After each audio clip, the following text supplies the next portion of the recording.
Tere õhtust ja mõtleme taas selle peale, üha pimedamaks läheb ja valgust kulub rohkem, ma mõtlen seda valgust, mis meile põhiliselt Eesti Energia poolt tuleb. Kas on tõesti võimalik selline protseduur või selline olukord, kus me laseme oma maapõue tühjaks kanda, sellest teeme põlevkiviõli ja müüme selle alla oma hinna, ehk teisisõnu ja ära seletatult tähendab see seda, et me laseme oma maapõue tühjaks teha ja lisaks maksame selle kõige eest veel peale ka. Aga Eesti Vabariigi Kultuuriministeeriumi ja ministri poolsest suhtumisest üleüldse. Aga nagu lubatud, läheme nüüd Eesti Energia juurde. Tere tulemast, Mati Makkar, me oleme seda asja enne ka käsitlenud. Eelmisel korral rääkisime sellest, kuidas Eleringi ja siis Eesti Energia omavahelised asjaajamised numbriliselt kuidagi kokku ei lähe. Läheme nüüd siit edasi. Ja kui Peavoolumeedia on käsitlenud ettemüüki, ehk siis põlevkiviõli ettemüüki, mida tehti Juhan Partsi valitsemise ajal, kui tohutut edulugu, kuidas on nende asjadega tegelikult? Tervist ka minu poolt, et praegu siin sissejuhatuses teen väikse paranduse, et esimeses osas me käsitlesime osaühing Elektrilevi ja aktsiaselts Eesti Energia nõndanimetatud laenutehinguid, mis võivad olla näilised. Aga täna siis oleme nüüd teise osaga, läheme edasi. Vabandust, Elering, minupoolne viga. Läheme teise osaga edasi ja sisuliselt on nüüd Peavoolumeedias tekitatud selline müüt, et enne seda põlevkiviõli siis 1%-lise väävliga kütteõli hinnalangust olevat tehtud tuletistehinguga niivõrd head tehingud, et kui teised õlivabrikud oma uksed sulgesid ja tootmise peatasid, siis tänu eelmise juhatuse esimehel olevat siis Eesti Energia saanud oma tootmist jätkata. Ja nüüd me seda siis vaatame, kas selline asi peab üldse paika, sellepärast, et ka tuletistehingute puhul on ikkagi tegemist futuuridega. Futuur, see tähendab ettemüük sisuliselt ära seletatult. Ja seal on sisuliselt ka poliitiline ja keskkonnaalane risk, sellepärast, et ressurss ei ole ju terminalis. See tähendab, et põlevkiviõli ei ole valmis, ta on tegelikult maa all alles. Ta on veel maa all ja miski kunagi ei välista, et võib ka võimuvahetus tulla, on ka veel ju ka riigiettevõttega 100%-lise omandusega tegemist, et võib ka tulla selliseid küllaltki ette nägematuid olukordi. Ja sellepärast ei saa kunagi oletada ka, ütleme, ka kõik need isikud, kes kunagi on mingisuguse logistikaga ja mingisuguste toorainete müügiga kokku puutunud, siis selline asja jääb lausa naerma, kui öeldakse, et tuletistehinguid saab kindla hinnaga aastateks kokku leppida, et ilma, et selles maailmaturu hinnad üldse ei kehtiks, et nii see ikkagi ei ole. Kui me nüüd vaatame, siis aktsia Eesti Energia väidab, siis seal on 2014. majandusaasta aruande lehekülg 121, et tuletistehingutest tulenev risk on tagatud swap likviidsustehingutega, mis realiseeruvad aastatel 2015-2016. Ja siis seisuga 31. detsember 2014 oli sõlmitud riskimaandamistehinguid 2015. aastaks 591 425 1000 tonni ja 2016. aastaks 37 228 tonni ulatuses ja 2014. aastaks siis 453 827 tonni ulatuseks. Samas siis Eesti Energia 2016. aasta majandusaasta aruande lehekülg 38 on vedelkütuste keskmine, on siis selline tsiteerin. Vedelkütuste keskmine müügihind langes 2016. aastal 32% võrra, tasemel 221,9 eurot tonn ja sulgudes on 104,2 eurot tonn. Hinnalangus tulenes peamiselt tuletistehingute tulu langusest. Tuletistehingute tulu vähenes 89,4% võrra tasemele. Ja see ongi siis nüüd see, mis tegelikult lükkab ka ümber selle, et tuletistehinguid saab sõlmida mingisuguse kindla hinnaga. Need on ikkagi seotud konkreetselt... Tähendab, see on juba esimene väide ümber lükatud. Ei ole mitte mingisuguse kindla hinnaga ette müüdud. Ikkagi need müügid toimuvad siis ikkagi Incoterms FOB, siis Sillamäe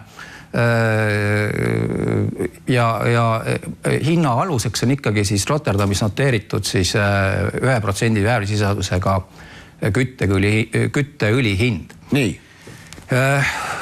Sihtasutus Tallinna Televisioon tellis see Oil Market Journalist ka siis päevahindade kaupa, mille me siis panime omakorda Exceli tabelisse või tähendab omakorda siis sellesse diagrammi. Tegemist ei ole mitte mingiste suvaliste numbritega, vaid täiesti ametlikult noteeritud, ametlikuks asjaajamiseks aluseks olevate numbritega. Noh, Majandus- ja Kommunikatsiooniministeerium ise viitab ka selle sama logikale. Selge pilt. Ja siit on nüüd näha, et alates 2013. kuni 2016. detsembrini olevad päevahinnad ja 2014. aasta suvest me siis võime tõdeda, kuidas selle sama põlevkiviõli noteeritud maailmaturu hind drastiliselt langeb. Ja 2016. aastal alguses, 2015 lõpp, me näeme, et ta on seal siis $100 tonn piirimaal. Et siin ma ka selgitan, et ärge ajage barreli ja tonni hindasid segamini. Nii et sisuliselt peame nüüd hakkama vaatama seda, et mitte uskuda kõiki asju, mida on majandusaasta annetesse kantud, hakkame siis vaatama ka seda, et mis on siis ka võimalik põlevkiviõli oma tootmishind. Võimalikult välja selgitada, palju siis võib olla siis selle tuletistehingutega tekitatud või saadud kasu või pigem ju ka kahju. Või kahju. Läheme järgmise slaidi. Ette räägigi, võtame numbrid, need räägivad iseenda eest. Aluseks oleme võtnud siis Poliitikauuringute Keskuse Praxise poolt tehtud 2014. aastal Riigikogule keskkonnatasude seaduse muutmise seaduse analüüsi siis lõppandmed. Ja sellest võib siis sisuliselt saada seda, et kuna põlevkiviõli oma hinda ehk tootmishinda on raske majandusaasta aruannete järgi määrata, kuna nad kõik toodavad soojust ja elektrit, siis järeldub, et 2012. aastal kasutati kauba põlevkivi kokku 17 258 000 tonni, sellest 27% ehk 4 708 000 tonni põlevkiviõli tootmiseks, millest saadi kokku 598 900 tonni põlevkiviõli. Keskkonnatasusid maksti põlevkiviõli tootmises kokku 2012. aastal siis 9,35 miljonit eurot. Seega keskkonnatasude osakaal 1 tonni õli tootmisel moodustas 15,64 eurot. Nii. 2012. aasta aktsiases Eesti Energia müügitulu kokku oli 868,5 miljonit eurot ja müüdud toodangu kulu 380,4 miljonit eurot. Aruande aasta puhaskasum oli siis osakaaluna müügitulust 9%. Nii. Läheme edasi järgmise slaidi juurde. Nii. Siin tuleb välja põlevkivi oma hind. Jah, et seega juhul, kui 2012. aastal kasutati 4 708 000 tonni põlevkiviõli tootmiseks, millest saadi kokku 598 900 tonni põlevkiviõli ja keskkonnatasusid maksti siis 1 tonni põlevkiviõli tootmisel keskmiselt 15,64 eurot, mis on selle Praxise analüüsi andmisel maksimum 5,4% tootmiskuludest, saame me siis matemaatikaga tuletada põlevkiviõli 1 tonni oma hinna koos tootmiskeskkonna ja investeerimiskuludega kokku, mis on siis 289 eurot ja arvestades ka siis, et me nüüd arvestame edaspidi dollarites, teeb ta siis selle keskmise kursiga siis $321. Samas põlevkivikeemia professor Jüri Soone 2013. aastal kunagi arvestas ka ise põlevkiviõli oma hinda, siis tähendab tootmishinda. Ja tema sai siis koos keskkonnatasudega kunagi, tema arvestuse oli see, et see on keskeltläbi $250 tonn, aga see sisaldanud siis tähendab sellist, ütleme, põlevkiviõli tootmisel jääb järgi pool koks, millel on omadus ise põlema hakata ja see ei sisaldanud siis seda kulu. Sisuliselt see siis nagu on arvestatud sedasi, et see lihtsalt visatakse kuskile maha ja vedeleb seal. Nii. Nüüd läheme edasi, kus me oleme pannud diagrammi siis selle sama, mis me eelmine kord vaatasime Oil Market Journali siis hinnad alates 2013 kuni 2016 detsember. Kollase joonega on meil tähistatud siis põlevkiviõli tootmishind koos investeeringutega. Põlevkivi tootmise hind, kollane joon. Jah, oma hind. Oma hind. Ja punane on... Ja punane joon on siis eelpool mainitud professor Jüri Soone arvutuste järgi see $250 tonn. Ja nüüd on ilusti näha, siis tähendab selle, kuidas siis alates 2014. aasta suvest on sisuliselt hakatud müüma põlevkiviõli alla oma tootmishinna. Ja mis on siis selle tinginud, et me siis pärast nagu hakkame... Ühesõnaga kahjumlikult tegutsema. Tähendab, kontsern on töötanud põlevkiviõli tootmisel läbi nende tuletistehingute ilmselgelt kahjumiga. No aga siin nüüd küll tähendab kõik need, kes on siiamaani rääkinud midagi turumajandusest ja mingisugusest, ja küll hiljaaegu meil üks minister ütles taas niimoodi, et riiklik majandamine ei peagi olema kuluefektiivne. Tähendab, et see on, no mis siis, toodamegi alla oma hinna. No ja mis siis? Teenivad tähendab terminalid, punkerdajad ja ka arvatavasti need maksuparadiises registreeritud vahendajad, kes ei allu ka üldse Eesti jurisdiktsioonile. Aga nüüd me olemegi jõudnud siia, et me kaevame oma maapõue tühjaks ja maksame sellest peale, nii või? Täpselt nii see ongi ja kõige huvitavam on see, et ütleme, et see põlevkiviõli, mida müüakse nagu oma tarbijale Eestis, selle peale tehakse ka mingisugused konkursse, aga samas need kõige suuremad kogused, mida siis punkerdatakse läbi Sillamäe sadama selle tarnekausliga FOB, siis neid vanasti sõlmis neid tehinguid siis õlitööstuse juhataja ja pärast tema vallandamist hakkas sellega tegelema juhatus ise siis eesotsas Sandor Liivega. Siis tähendab, väljamaalastele müüme odavamalt, oma inimestele siin kallimalt, nii või?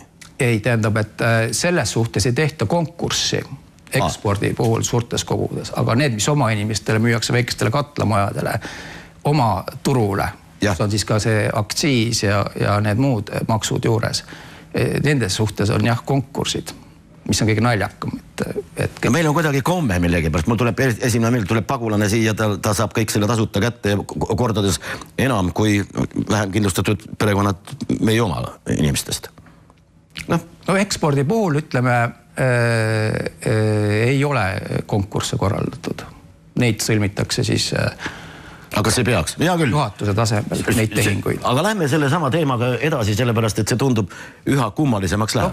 Nüüd vaatame siin samas, et samas on Aktsiaselts Eesti Energia müünud vedelkütuseid 2014. aastal 231 000 tonni, 2015. aastal 315 000 tonni ja 2016. aastal siis 301,8 000 tonni, kokku 847,8 000 tonni, millele on siis kokku kulutatud 6 663 000 tonni kauba põlevkivi. Ja nüüd me võtame siis, lähme edasi järgmise selle slaidi juurde, et hakata siis nüüd ütleme põlevkivi tehingutelt, nendel ettemüükidelt saadud kahjumi või kasumi arvestamiseks lähtume siis 2 metoodikast. Ja metoodikad oleme valinud muuseas nende kasuks. Et me ei arvesta siin 6 kuu hinda, me ei arvesta siin 3 kuu hinda. Esimese stsenaariumiga me võtame siis aastate keskmise müügihinna. Nii. Et siin on siis 2014 on see siis Rotterdamis noteeritud hind, siis tarnekausel FOB Sillamäe miinus siis sellest 45 USA dollarit, kuna tegemist on tuletistehinguga, siis on ilmselgelt see millest lahutatakse see maailmaturu hindast 45 dollarit on nagu see ka selle põhjus, et see ei saa olla tuletistehingu puhul kindlasti kõrgem. Nii.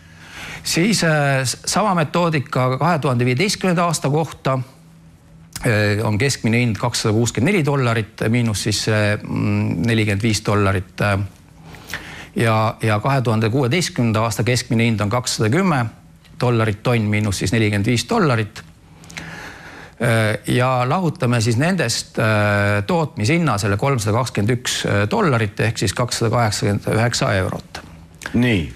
Ja võtame siis teise stsenaariumi. Teise stsenaariumi alusel me võtame siis üldse 2014 kuni 2016 aasta keskmise hinna, sama tarneklausel, siis Sillamäe, Foop ja Rotterdami hind $341 tonn on siis selle 3 aasta keskmine hind. Lahutada siis tuletistehingu puhul $45 ja sellest omakorda lahutame siis oma hinna ehk tootmishinna, mis on siis see €289. Läheme edasi järgmise slaidiga. Ja siin on nüüd... Mis me siis saame? Võt siin me nüüd siis saame kasumi ja kahjumi. Esimese stsenaariumi metoodika alusel on siis aktsiaselts Eesti Energia õlimüügis saadud kasum 2014. aastal $42 735 000. 2015. aastal on kahjum $32 130 000 ja 2016. aastal kahjum $47 080 000.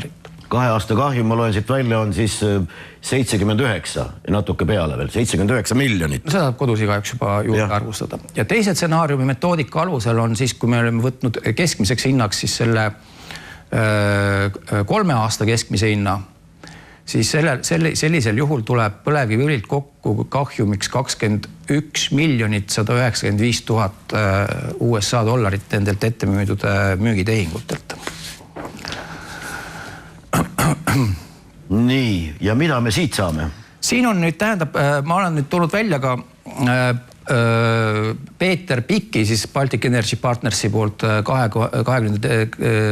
detsembril 2012. aastal tema siis elektrienergia põlevkivi ekspordi-impordi võimalustest 2016 kuni 2030 toodud tabeli põlevkivi oma hinna kujunemine elektrienergias, et seal on nüüd halvasti näha, et seal on tal toodud välja see kõik siis need kuluartiklid, tootmisenergia, need eurot megavatt-tunniga, mis ta on saanud siis, et ühest põlevkiviõli tonni oma hind on siis kuskil 4,5 sõltuvalt siis sellest keskkonnatasude muutujast 0,77 seal üle 5 euro siis megavatt-tund. Et see on elektris, eks ole.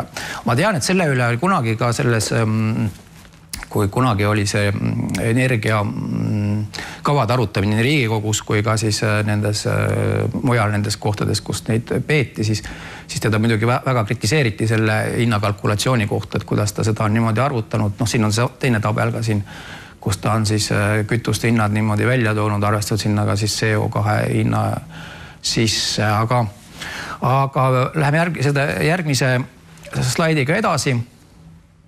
Nii. Siin on nüüd välja toodud, ütleme selle sama 2014. ja kuni 2016. aasta siis keskmised elektri müügihinnad megavatt-tundides. Ja mis ta siis tuleb, keskmine hind siis selle 3 aasta peale on 33,4 eurot megavatt-tundi. Mida ma nüüd sellega tahan näidata? Sellega ma tahan näidata seda, et juhul, kui selle põlevkivi koguse, kauba põlevkivi koguest, mille eest nüüd toodeti põlevkiviõli. Nii. Kui sellest nüüd oleks toodetud elektrienergiat, nii. Siis me saame vaadata ka seda kahjumi osa veel suuremana, sellepärast, et elektrienergia müügiga oleks teeninud oluliselt rohkem kasumit. Ja läheme edasi järgmise slaidiga. Siin on muidugi nüüd selle Peeter Pitki hindamise metoonika, see 5,27 eurot megavatt-tund. Kui mina võtsin aluseks ikka selle Praxise poliitika uuringute keskuse, siis selle keskkonnatasude seaduse muutmise seaduse eelnõu juurde tehtud selle analüüsi, kus nad olid siis selle välja arvutanud, kui palju põlevkivi läheb elektrienergia tootmiseks. Nii. Ja võtsin aluseks selle metoodika ja siis sellest tuleb välja, et võt sellest, millest toodeti siis põlevkiviõli, nende ette siis müüdud kogustele, milleks kulus siis 6 663 000 tonni. Sellest oleks saanud siis toota elektrienergiat 4850 gigavatti. Jah, gigavatt-tundi. Ja müügihinnaga siis selle keskmise hinnaga 33,4 eurot megavatt-tund, kokku siis 136 431 000 eurot. Jah, seal võib olla üks väike arvutusviga, et see 136 431 000 eurot vist oli juba ka kasum, kui oli see oma hind siis maha lahutatud. Aga seda me võime hiljem täpsustada. Ja asi on selles, et kui ka nüüd vaadake seda, kui elektrienergiat toodetakse põlevkivist, siis sellest ei jää järgi pool koks, mis ise veel seal võib põlema minna ja on selline pool läbi töötlemata materjal, vaid siis jääb järgi. Jääk on oluliselt ohutum kui... Ja lihtsalt järgi põlevkivi tuhk, mis on palju ohutum loodusele kui see pool koks, mis õli tootmisel jääb järgi. See ka veel oma ette. Mis me kokkuvõttes siis võime öelda, kas me oleme sellega lõpetanud või on siin veel mingisugune tähendab kokkuvõttes, mida meie siis nüüd oma fakti väitena siin nüüd välja toome, on siis, läheme edasi järgmise slaidiga. Et keskkonnakaitseliselt ja majanduslikult ei ole mõistlik toota põlevkiviõli, kui selle põlevkiviõli maailmaturu hind jääb alla $366 tonni hinnatasemest. Ja siin nüüd muidugi meie võime siin nüüd hakata ka oletama, et mis siis nagu selle Eesti Energia ettemüükide põhjuseks, eks, et kui vaadata ka neid majandusaasta aruandeid, siis pidevalt on näha, et vabasid vahendeid nagu ei ole, kuigi nad väidavad kogu aeg, nad võivad kuskilt laenata mingeid rahasid ja mingid, aga siis näha on see, et kõik, mis tuleb, see ka läheb. Ja seisuga siis 19. aprill 2017 on Moody's andnud siis Eesti Energia krediidireitinguks selle PAA3, eks. Aga Standard Poor's ja Standard Poor'sil on reiting siis 3B-d. Aga siin ongi üldse veel tekib ka selline küsimus, et ütleme, kui keskkonnakaitse aspektist vaadata, tohutu suur kogus seda pinnast pöörati tagurpidi, eks. Ja muidugi. Toodeti sisuliselt hinnalanguse põhjal kahjumiga mingit toodangut ja milles siis, kes siis oli ainult, kes teenisid? No loomulikult teenisid sadamaterminalid, siis need, kes punkerdajad ja muidugi ka siis ütleme võib-olla need ka maailma siis nendes maksuparadiisisse registreeritud siis need kütuste vahendajad, eks ole. Aga mis on veel kõige olulisem selle asja juures on ju ka see, et mis on saanud ka siis sellest poolkoksist, sellest jäätmist, mismoodi sellega on ümber käidud. See on ju ka... Sellest ei ole kuskil... See on ka küsimärk ja üks asi on veel ka see, et meie oma arvutustes pole siin üldse praegu arvustanud ka seda transporti kuni Sillamäe sadamani ja siis seal seda Sillamäe sadama... See ka ju maksab see logistika. Ladustamiskulusid pole me veel üldse ka siia sellesse arvutusse üldse lisanud, nii et seda ei saa ju ka öelda, et see tasuta on olnud. Nii et see number tegelikult, see kahjumlik number võiks olla sutsu veel suurem. Ma arvan, et ta jääb sellesse piiridesse, mida me siin nüüd alles faktilise asjaolune välja tõime. Ja mis nüüd nagu on ka minu arvates see põhjus, et miks nüüd osaühing Elektrilevi, kes tegelikult peaks olema sõltumatu selle emakontserni aktsias siis Eesti... No põhimõtteliselt võiks, nagu ei peaks. Peab olema sõltumatu. Suisa peab. Mingid tingivad kõneviisi tarvis kasutada. Kui me liitusime ju selle elektrivaba turuga 2013 jaanuar ja see direktiiv 72-2009, eks, siis ta peab olema majanduslikult tegelikult tegevusest sõltumatu emafirmast. Aga nüüd me näeme, et osaühing Elektrilevi on kehtestanud kõikidele tarbijatele mingisuguse püsitasu, kui sa ei tarbi elektrit teatud koguses. Ja mina arvan seda, et mul võib olla siin muidu Konkurentsiametiga teine arusaam, aga mina arvan seda küll, et siin on Konkurentsiamet natuke läbi näppude neid asju vaadanud. Samas ei ole ju ka Andres Raidi 15. veebruari 2016. teabenõue täidetud, milles te ju küsisite ärakirja või ärakirju dokumentidest, mis kinnitavad, et Elektrilevi OÜ on saanud laenuna rahalisi vahendeid aktsiaseltsilt Eesti Energialt summas 353 920 000 eurot enne siis 31. detsember 2014, mis hõlma siis aktsiaseltsi Eesti Energia arvete kaudu kogutud võrgutasusid. See tähendab saada kinnitus selle kohta, et tegemist ei ole kontserni sisese näilise tehinguga. Vaat sellise esimeses saates esitsime need fakti väiteid, et nii kaua, kui seda ei ole ümber lükatud, võibki olla tegemist ikkagi sellega, et vaikselt, teadlikult ja varjatult läbi nende võrgutasude ikkagi emakontsern siis katab neid auke, mis on kahjumlik, tähendab, kui kahjumitega tegutsed, siis kuskilt sa pead selle ju täitma ja meil on lõppude lõpuks 1,2 miljonit inimest siin, kellele on julgelt võimalik juurde lihtsalt kirjutada, öelda, et see on infrastruktuuri arendamiseks, teie enda osutatava teenuse kvaliteedi parandamiseks ja nii edasi, nii edasi, nii edasi. No nii kaua, kui nad ei ole teie sellele teabenõudele vastanud, nii kaua me võimegi niimoodi öelda, et miski ei välista, et nendest võrgutasudest kompenseeritaksegi aktsiaselts Eesti Energia kahjumeid. Oleme konkreetsed. Nii, kas on meil veel midagi? See on nüüd meie kasutatud allikad ja sisuliselt teise osa oleme ära rääkinud. Nii et kallis rahvas, mõtleme selle peale, see on üsna õõvastav on tegelikult küll see protsess, kui hakkad selle peale mõtlema. Meie maavarad, need väidetavalt on ju kõik meie ühine varandus. Keegi kuskil seda kaevandab, saab kuidagi moodi hakkama. Me saame sellest kõigest kahju ja maksame selle kõige veel kinni ka. See on kuidagi üsna alaandav tegelikult, kui sisuliseks minna. Aga meil on üks väikene lõik on täna veel, nimelt